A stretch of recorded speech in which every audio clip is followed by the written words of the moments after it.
யத் வைஷ்ணவம் ஹி பரமம் பதம் ஆமனந்தி கம் வா யதேவ பரமம் தமசஃப் பரஸ்தாத் தேஜோமயம் பரமசத்துவமயம் துருவம் யத் ஆனந்தகந்தம் அதிசுந்தரம் அத்புதம் யத். கூரத்தாழ்வான் என்கிற ஆச்சாரியன் பகவான் எப்போதும் வீற்றிருந்து காட்சி கொடுக்கக்கூடிய உயர்ந்த திவ்யதேசமான வைகுண்டத்தை பற்றி இந்த ஸ்லோகத்திலே பாடுகிறார். விஷ்ணுவனுடைய உலகம், விஷ்ணுலோகம், பரமபதம், ஸ்ரீ வைகுண்டம் என்றெல்லாம் அந்த பூமி அழைக்கப்படுகிறது. அதோடு கூட அதற்கு மற்றொரு பெயரும் உண்டு, பரமாகாசம் என்று தெரிவிப்பார்கள். ஆகாசம் என்றால் வெளி, பஞ்சபூதங்களுக்குள்ளே ஒன்றானது. அதுதான் நமக்கெல்லாம் இடமளிக்கிறது. நிலம், நீர், தீ, காற்று இந்த நான்கையும் நாம் கண்டோ கேட்டோ தொட்டோ தெரிந்து கொண்டு விடலாம். ஆனால் ஆகாசத்தை அப்படி தெரிந்துவிட முடியாது. ஆனால் மற்ற பூதங்கள் கலந்தபடியாலே அறிகிறோம் என்று பெரியோர்கள் கூறுகிறார்கள். அதில் ஆகாசம் என்பதுதான் எல்லா இடத்திலும் பரவி இருக்கும். அந்த ஆகாசத்துக்குள்ளேதான் மலைகள் இருக்கின்றன, ஆகாசத்துக்குள்ளேதான் கடல்கள் இருக்கின்றன. அனைத்துக்கும் இடமளிக்கக்கூடியது ஆகாசம்தான். அது இந்த உலகத்தில் நாம் காணக்கூடிய ஆகாசம். ஆனால் இதே போல இந்த உலகத்தையே தாண்டி சம்சாரத்தையே தாண்டினோம் என்றால் நித்திய விபூதி ஸ்ரீ வைகுண்டம் என்று ஒரு உலகத்தை சொல்லுகிறோமே, அதையும் உயர்ந்த ஆகாசம், பரமாகாசம் என்று தெரிவிப்பார்கள். கம்வா யதேவ பரமம் தமசஃப் பரஸ்தாத் என்று கூரத்தாழ்வான் தெரிவிக்கிறார். இந்த சம்சாரத்தையே தாண்டின உயர்ந்த ஆகாசம். ரெண்டு ஆகாசங்கள் இருக்கின்றன. ஒன்று சம்சாரத்துக்குள்ளே இருக்கிற ஆகாசம், அது ஐம்பூதங்களுக்குள்ளே ஒன்று. சம்சாரத்தை தாண்டின ஒரு இடம் இருக்கே, அது ஒரு ஆகாசம். அதுதான் வைகுந்தம், பரமபதம் என்று சொல்லப்படுகிறது. அங்கு பகவான் எப்போதும் காட்சி கொடுக்கிறார் என்று கூரத்தாழ்வான் கொண்டாடுகிறார். அப்ப ஆகாசம் வானத்தையே தனக்கு இருப்பிடமாக கொண்டு உயர்ந்த வானத்தில், வானுலகத்தில் பகவான் இருக்கிறாரோ இல்லையோ, அந்த பெருமானை சேவிக்க வேண்டும் என்று ஆசைப்பட்டால் எங்க வைகுந்தத்துக்கா போக முடியும்? அதுவரை அத்தனை நாட்கள் காத்திருக்க முடியுமா? காத்திருக்கவே தேவை கிடையாது. வைகுந்தத்தில், வானத்தில் பகவான் எப்படி இருப்பானோ அதே போல இந்த பூவுலகத்திலேயே ஒரு அழகான திவ்யதேசத்திலே பகவான் காட்சி கொடுக்கிறார். திருக்கார்வானம் என்கிற பெயரோடு இந்த உலகளந்த பெருமாள் சந்நிதிக்குள்ளேயே ஒரு திவ்யதேசம் இருக்கிறது.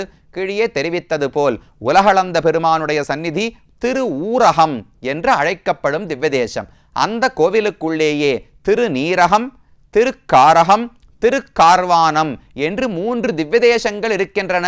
அதாவது 3 திவ்யதேசத்து பெருமாள்கள் இருக்கிறார்கள். பெருமாள் இருக்கிற இடம் தான் திவ்யதேசம். அதனால நீரகத்தான், காரகத்தான், கள்வன். இந்த ஊர் பெருமாளுக்கு, கார்வானம் திவ்யதேசத்து பெருமாளுக்கு கள்வன் என்று பெயர் ஆழ்வார்களால் சூட்டப்பட்டுள்ளது. அதனால கள்வன்னே பெருமானுக்கு திருநாமம். வேற ஒரு சந்நிதியும் இருக்கு, கள்வனூர். இது இன்னொரு திவ்யதேசமும் இருக்கிறது, அதை பிற்பாடு பார்ப்போம். இந்த ஊர் பெருமானுக்கு கள்வன் என்று ஆழ்வார்கள் பெயர் சூட்டுகிறார்கள். இப்படி 3 திவ்யதேசங்களுமே உலகளந்த பெருமான் கோவிலுக்குள்ளே இருக்கின்றன. இதில் ஆச்சரியமான ஒரு ஒற்றுமை பார்க்கலாமா? நீரகம், காரகம், கார்வானம். 3 எதை பத்தி சொல்லியிருக்கார்? நீரகம் தண்ணீரை பத்தி சொல்லியிருக்கார். காரகம், கார்னா மேகம், மேகத்தை பத்தி சொல்லியிருக்கார். கார்வானம், கார் கருப்பான வானம், கருப்பான மேகங்கள் தங்கியிருக்கும் வானம்னு வானத்தை பத்தி சொல்லிட்டார். அப்ப தண்ணீர், மேகம், வானம் 3 சொல்லியிருக்காரா? தண்ணீர் எங்க இருக்கும்? மேகத்தில் இருக்கும். மேகம் எங்க இருக்கும்? வானத்தில் இருக்கும். இப்படி 3 திவ்யதேசங்களையும் பொருத்தி கூட நாம் பார்த்து கொள்ளலாம். இப்படி ஒற்றுமையோடு 3 பேரும் உலகளந்த பெருமாள் சன்னதிக்குள்ளே இருக்கிறார்கள். கீழே சொன்னது போல் உலகளந்த பெருமாள் திரிவிக்கிரமன். அந்த திரிவிக்கிரமனுடைய 3 பண்புகளை இந்த 3 பெருமாள்களும் காட்டுகிறார்களாம். திரிவிக்கிரமனுக்கு ஒரு பண்பு என்ன? அனைவரையும் வாழ வைப்பவர், தாரகன், அனைவருக்கும் பொதுவாக இருக்கிறார். அதைத்தான் முதல் நீரகத்து பெருமாள், தண்ணீரும் அனைவருக்கும் பொதுவான தாரகம் தானே, நீரகத்து பெருமாள் காட்டுகிறார். 2வது அனைவராலும் பற்றப்படுபவர், அது இந்த பெருமாள் தான். கருணாகர பெருமாள் காரகத்திலே இருந்தவர், அந்த குணத்தை காட்டுகிறார். திரிவிக்கிரமனுக்கு மற்றொரு ஒரு குணம் உண்டு. எந்த பதில் உதவியும் எதிர்பார்க்காமல் இந்திரனுக்கு உதவினாரோ இல்லையோ, நான் உனக்காக பிச்சை எடுக்கிறேனே, உனக்காக திரிவிக்கிரமாவதாரம் செய்கிறேனே, அதுல எனக்கென்ன பயன், எனக்கென்ன கிடைக்கும் என்று பகவான் கேட்கவே இல்லை. பிரயோஜனமே எதிர்பார்க்காமல், ஏன் இந்திரனுக்கு உதவுவதே தனக்கு பிரயோஜனம் என்று நினைத்து கொண்டாராம். ஒரு குழந்தை, 1 வயசு குழந்தை ராத்திரி படுத்து தூங்கிட்டு இருக்குன்னு வச்சுங்களேன், தாய் தன்னுடைய வேலையெல்லாம் முடிச்சுட்டு 10 மணி 11 மணிக்கு படுத்துக்க வரா. அந்த குழந்தை அதுக்குள்ள தூங்கி படுத்து வந்த உடனே அந்த குழந்தை எழுந்து கேட்கவே கேட்காது. ஆனா இந்த தாய் தானாக போய் அந்த குழந்தைக்கு பக்கத்துல படுத்துண்டு தன்னுடைய கையால் லேசா அதை தட்டி அணைத்து கொண்டே தூங்குவாளோ இல்லையோ, அந்த குழந்தை என்னைக்கானு கேட்டுதா, இல்ல நாளைக்கு வந்து நன்றி சொல்ல போறதா, எதுவுமே கிடையாது. அந்த தாய் என்ன நினைக்கிறா, ஐயோ இவ்வளவு கஷ்டப்பட்டு பெத்த குழந்தை என்னுடைய பாக்கியம், இந்த குழந்தையை வளர்க்கிறது நான் பண்ண பாக்கியம், இதுவே பிரயோஜனம். குழந்தை இப்படி கொஞ்சுகிறீர்களே, இப்படியெல்லாம் சீராட்டி வளர்க்கிறீர்களே, என்ன பயனுக்காகன்னு கேட்டா, வளர்க்கறது தான் பயன், வளர்ப்பதனால வேற எந்த பயனையும் நான் எதிர்பார்க்கவில்லை, குழந்தையை வளர்ப்பதே ஆனந்தம்னு சொல்லுவார்களோ இல்லையோ. அதை போல இந்த பெருமான் திருவிக்கிரமாவதாரம் செய்து இந்திரனுக்கு உதவி பண்ணாரே, உதவி செய்ததால் என்ன பயன் கிடைக்கும்னு அவர் யோசிக்கல, உதவி செய்ததே தான் பயன். குழந்தையை அணைத்து கொண்டு ஒரு தாய் படுத்துக் கொள்வது போல் தன்னுடைய திருவடியால உலகத்துல அனைவரையும் பகவான் தொட்டு விட்டாரோ இல்லையோ, ரொம்ப ஆனந்தமா அவருக்கு, ஓ என்னுடைய பக்தர்கள் அனைவரையும் நான் என் தாள்கள் திருவடிகளாலே தொட்டு விட்டேன் என்ற ஆனந்தத்தோடு பகவான் இருக்கிறார். அந்த பண்பை தான் இந்த திவ்யதேசத்திலே காட்டுகிறாராம். பெருமானுக்கு கள்வன் என்று திருநாமம். 3 நீரகம், காரகம், கார்வானம் 3 திவ்யதேசத்துக்குள்ளே இது கார்வானம் என்கிற திவ்யதேசம். கார் கருப்பான மேகங்கள், அந்த மேகம் தங்கியிருக்கிற வானம் பகவானே ஆகாசமாக இருக்கிறார். அந்த ஆகாசத்தை தனக்கு இருப்பிடமாக கொண்டிருக்கிறார். அதனால பெருமானுக்கு இந்த திருநாமம். அழகான திருக்கோலம், நின்ற திருக்கோலத்தில் வடக்கு நோக்கி திருமுக மண்டலத்தோடு உபய நாச்சிமார், ஸ்ரீதேவி பூதேவி நாச்சிமார்கள் மூலவருக்கே உண்டு. அப்படி அழகான காட்சியை பகவான் நமக்கு வழங்குகிறார். அபயஹஸ்தம் கதாஹஸ்தத்தோடு பகவானை சேவித்துக் கொள்ளுகிறோம். உற்சவரும் அதே போல உபய நாச்சிமார் ஸ்ரீதேவி பூதேவியோடு அபயஹஸ்தம் கதை ஹஸ்தத்தை ஏந்தி கொண்டு காட்சியளிக்கிறார். 2 பேரும் ஒத்ததாக அழகான தாமரை போன்ற கண்கள், உயரமான நல்ல திருமேனி, ஒல்லியா பகவான். ஆகாசமே தான், அனைத்தும் தனக்குள்ளே.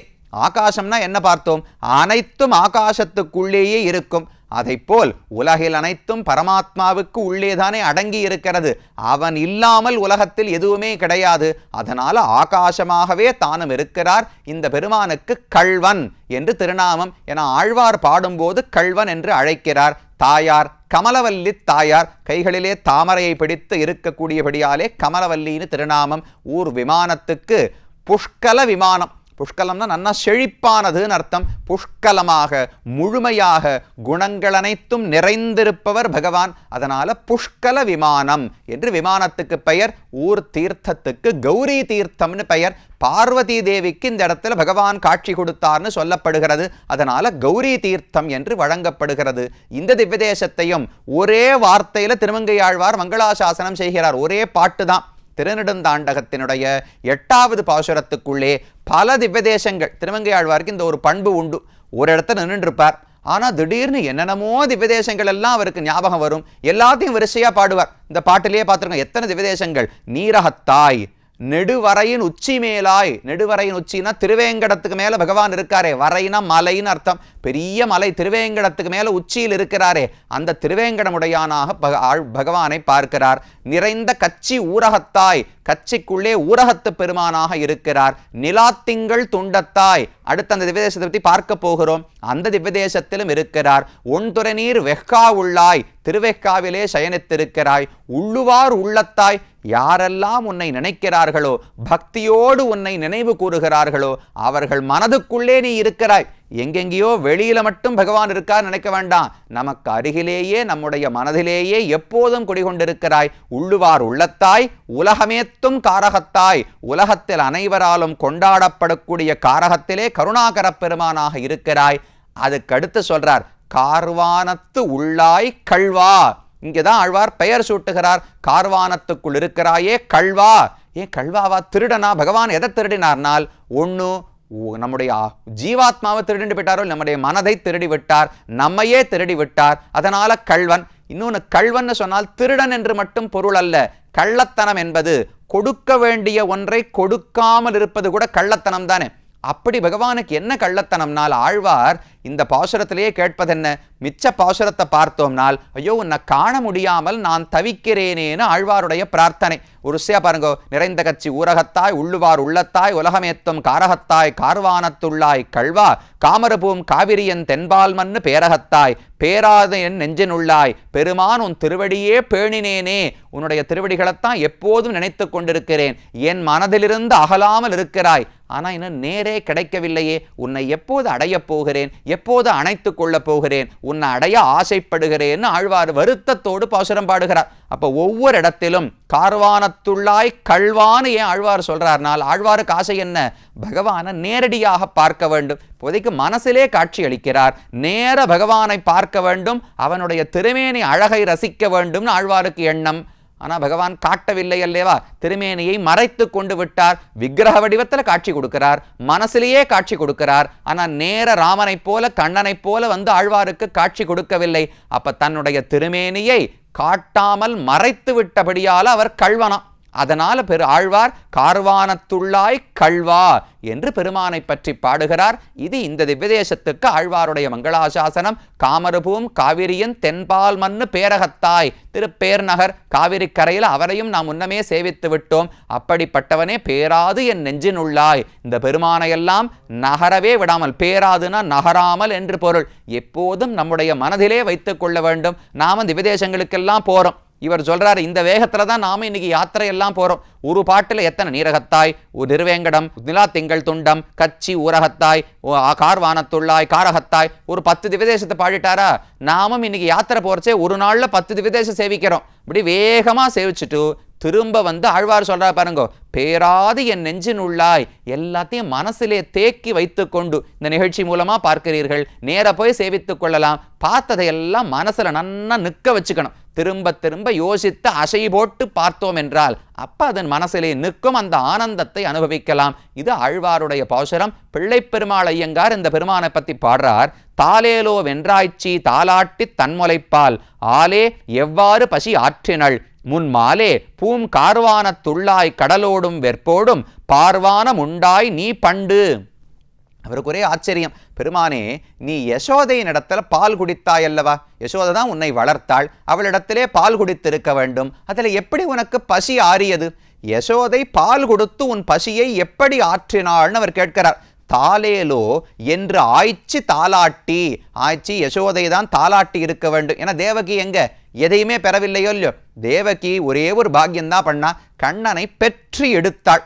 அப்புறம் வளர்க்கவே இல்லையோ, அன்னைக்கு ராத்திரியே கண்ணன் புறப்பட்டு திருவாய்ப்பாடிக்கு சென்று விட்டான். அவள் தேவகியே புலம்புவாளாம், நான் உன் ஆலனியல் கரும் பண்ண வந்தாலோ அம்புயத்தடம் கண்ணினந்தாலோ அவர்கள் என்மகந்தாலோ என்னென்னுன்னை என் வாயிட நிறைய தாளொலித்திடும் திருவினையில்லா தாயரில் கடையாயின தாயே. தேவகி அழுது அழுது புலம்புவாளாம், ஐயோ உனக்கு தாலாட்டு பாடுற கூட பாக்கியம் எனக்கு இல்லையே, நான் என்ன தாய், தாயின்னு பெயர் சொல்லுவதற்கே வெட்கப்படுகிறேன் என்று தேவகி சொல்லுவாள். யசோதைக்கு அந்த கஷ்டமே கிடையாது, தான் பெறவில்லையே தவிர எல்லா அனுபவத்தையும் பெற்றாள் அல்லவா? அப்ப தாலேலோ என்று ஆய்ச்சி தாலாட்டி தன் முலைப்பாலாலே எவ்வாறு பசி ஆற்றினாள், தன்னுடைய மார்பகத்திலிருந்து பாலை கொடுத்து எப்படி பசி ஆற்றினாள்னு இவருக்கு சந்தேகம். ஏன் பொதுவாக குழந்தைக்கு பால் கொடுத்தா பசி ஆறும் அல்லவான்னு கேட்டால் அவர் சொல்றார், இல்லையே பெருமானே, நீ முன்பா என்ன செய்திருக்கிறாய்? மாலே பூம் கார்வானத்துள்ளாய், கார்வானத்துக்குள் இருக்கிற பெருமானே கடலோடும் வெற்போடும் பார் வானம் உண்டாய் நீ பண்டு. கடல்கள் மலைகள் வானம் ஆகாசம் பூமி அனைத்தையும் உண்ட உனக்கு பால் கொடுத்து எப்படி பசி ஆறும்? உலகம் அனைத்தையும் உண்டே பகவானுக்கு பசி ஆறவில்லையாம். ஆறா வைத்தானை அடங்க பிடித்தேனே ஆழ்வார் பாசுரம். உலகத்தையே உண்டு பசி அடங்காதவருக்கு யசோதை பாலூட்டி எப்படி பசி ஆற்றினாளோ என்று அவர் ஆச்சரியத்தோடு பாடுகிறார். இது பெருமான் கள்வன் என்கிற திருநாமத்தோடு இருக்கும் பெருமானை திருக்கார்வானத்திலே சேவித்துக் கொண்டோம். இப்படி ஒரு கோவிலுக்குள்ளே 4 பெருமாள்கள் பல வடிவங்களையும் தரிசிக்கும் பாக்கியத்தை பெற்றோம். இனி தொடர்ந்து தொண்டை நாட்டு திருத்தலங்களில் ஒவ்வொன்றாக அனுபவிப்போம்.